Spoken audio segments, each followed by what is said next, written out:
Hey, this is Leanna Hafer, and I am here to show you some more of Subnautica Below Zero. If you haven't seen my other video yet, it kind of shows the very beginning of the game. This is a little bit further in, where I barely have my first base established. I've got my sea glide, and we're in sort of this geothermal vents biome, which is pretty cool, pretty different from anything we saw in the first game. Really liking the biome design so far. There's some really interesting stuff.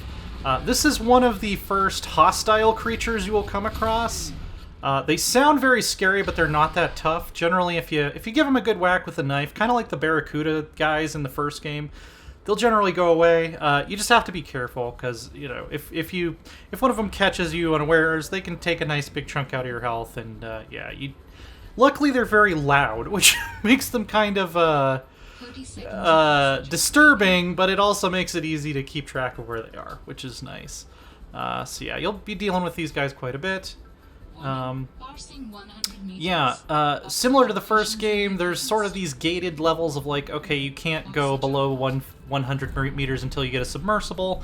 Luckily, we have this air bladder here, which we can use to quickly ascend from quite far down. I think it has a range of about 100 meters, so if you've got like no oxygen left and you really need to get to the surface, it's a really quick way to do that.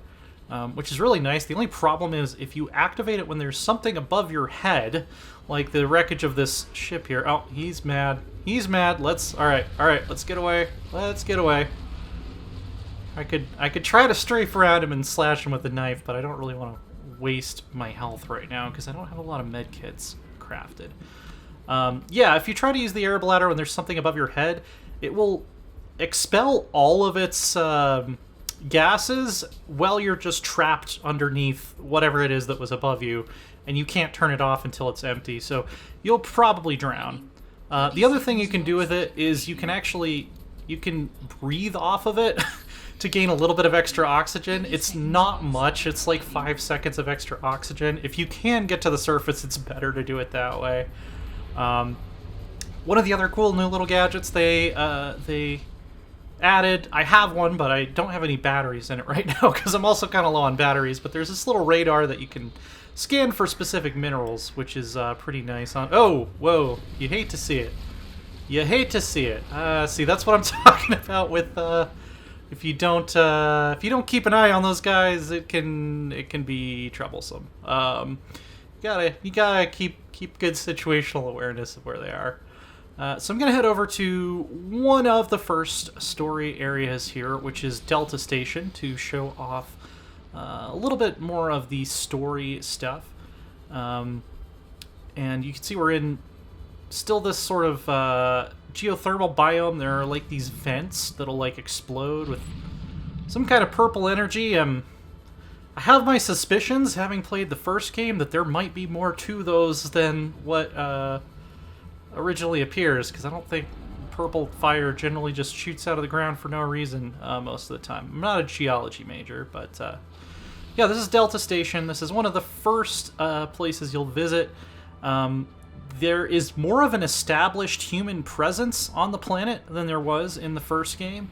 It's not like you're going to find a bunch of like inhabited science stations. It's still pretty desolate, although without spoiling too much, you might not be the only living human this time down on the surface.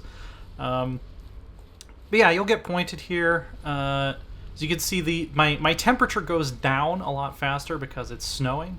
But I can use these flower guys to replenish my heat when I'm up here.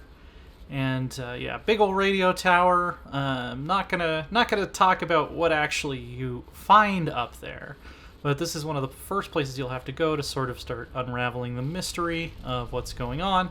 The pacing so far I've been pretty happy with.